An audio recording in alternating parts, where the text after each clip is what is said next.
Hello students, welcome back. We have already discussed what is intrapersonal. Now we are going to discuss the second form, that is interpersonal.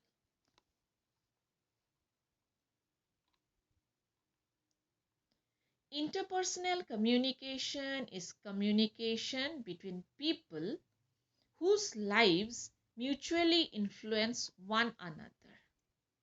This form of communication builds, maintains, and ends our relationships. And we spend more time engaged in interpersonal communication than the other forms of communication.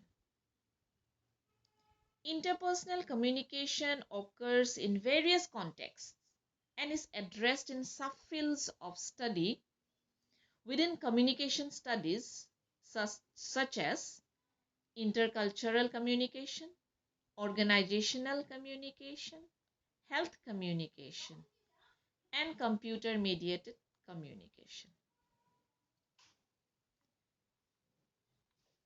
Interpersonal communication can be planned or unplanned, but since it is interactive, it is usually more structured and influenced by social expectations than intrapersonal communication.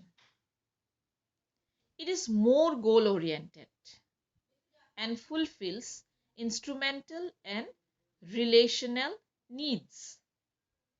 Interpersonal communication meets relational needs by communicating the uniqueness of a specific relationship.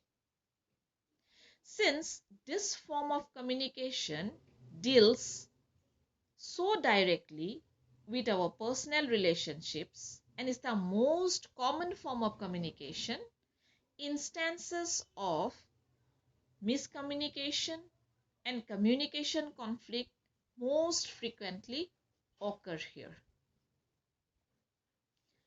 Couples, bosses, and employees and family members all have to engage in complex interpersonal communication, and it doesn't always go well. In order to be a competent interpersonal communicator, you need conflict management skills and listening skills to maintain positive relationships.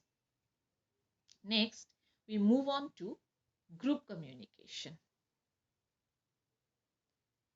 It is the communication that takes place among three or more people interacting to achieve a shared goal.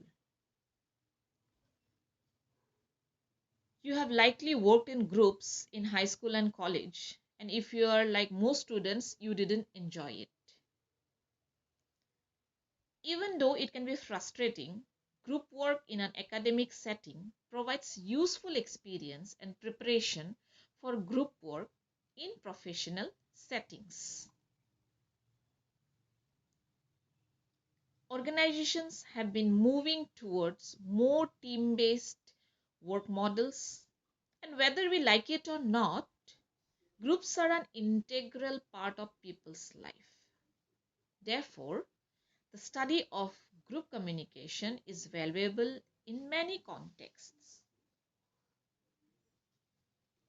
Group communication is more intentional and formal than interpersonal communication.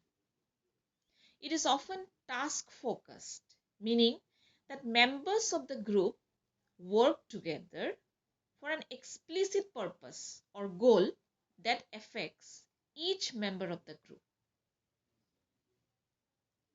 Unlike interpersonal relationships, which are voluntary, individuals in a group are often assigned to their position within a group.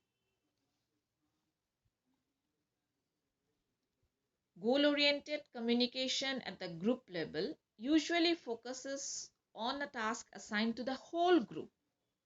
For example, a group of people may be tasked to figure out a plan for moving a business from one office to another. Some of the challenges of group communication relate to task-oriented interactions. such as deciding who will complete each part of a larger project. But many challenges stem from interpersonal conflict or misunderstandings among group members.